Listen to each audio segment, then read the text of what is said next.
No matter how many times you kind of do it, see, the steak came out, so maybe it's like not the same length that I needed to. So I might just like move it a bit. Yeah. And do the same thing, 3 on top. Get this here. It's a simple half hitch. You go once around, one hitch, second one, see the tension, and then check on the other side.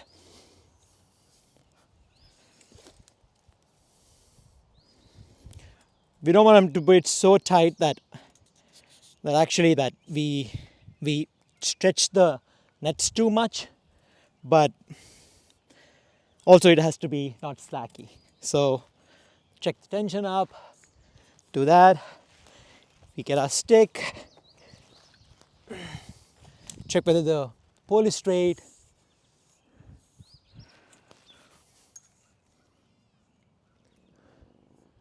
Yep, so that looks good. I'll go that side and check it up again. The rain has made the ground soft.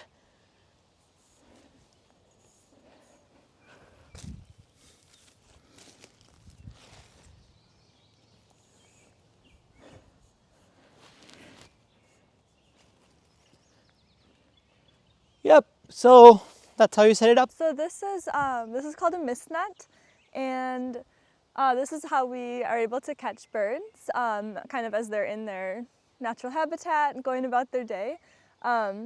This is called passive mist netting, so we're not trying to lure them in any way. We're just kind of taking advantage of the fact that they can't see this net very well. And so as they're kind of just trying to fly from one place to another, they'll fly into the net and then fall into one of these pockets. It's kind of like a hammock. And so they get caught in kind of a pretty predictable way. And then Ashley and I know how to untangle them safely.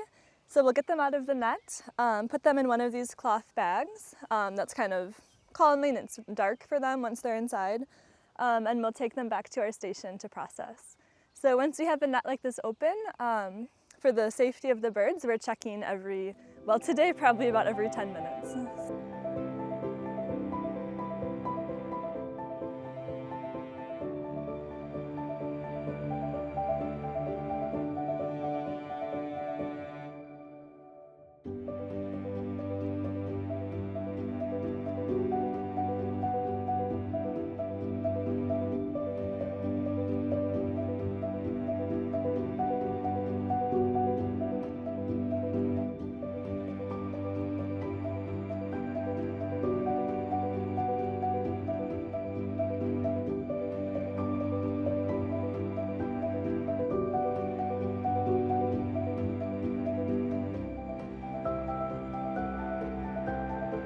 By halves? I go by halves. 33 and a half, okay. So there's like this whole series of data that we're taking that we were just kind of mentioning earlier this morning is actually more useful than just the fact that we're banding the bird and hopefully recapturing it someday. Because with wild birds, after you band them, there's a pretty low chance you'll recapture that same individual again. It's like less than 5%, I want to say. So all this other data is really helpful. So the first thing we did was just take the weight of the bird plus the bag, and at the end we'll subtract the bag weight and then be able to get a bird weight, which is helpful, like just kind of knowing how healthy the bird is. And like how much it's eating. They only take zeros? They take multiple. 0A, okay. That, I believe, is their second option. Yep, 0A is fine. Yeah. So we have a whole series of bands in here, and the first thing we're doing is figuring out what size band fits this bird's leg the best. And there's actually quite a bit of variation in bird species. So like back in the day, it used to be like, oh, you caught a yellow warbler, it gets this size band. And now it's a little more like measuring the leg, making sure. So we just learned it takes the absolute smallest band we have, which is a 0A. Device that we measure Does their the leg band with. stay on for like the rest of their life? Yeah. We can, after we are done processing these, you can like check out some of the bands. It's like, we kind of like open them and then crimp them shut around the leg, and then yeah, it should be good to go. Okay, 2970 2970 26911. 26911. Okay. That, It's first of the year, so. So the only time we've ever had an issue with that is with cardinals can pry their bands off. They're very strong. But yellow warblers cannot. Steel bands, yeah. We get steel. They get, yeah, so now usually people put steel bands. Do you want it on the right or left leg? Right is what I usually do, but whatever you're more comfortable with. So yeah, Ashley right now is checking, birds have translucent skin. So if you, the wind's like not ideal for this, but if you blow their feathers like away from the skin, you can see the color of what's underneath. So you can tell if there's muscle or fat. Made myself lightheaded. Yeah. That is a 1. Fat is a 1. Okay, so since it's like still kind of close to migration, we're checking like how many fat stores in different places birds have, and that's a sign of how healthy they are again. How about a CP? Maybe say like, no, I don't think so. Okay. Yeah, I think I'm it's a not seeing a female. VP either, so. Yeah, okay. By plumage, it looks like a female. Yeah. Okay, so BP is 0, CP is 0, sex female. Yeah, and she's like.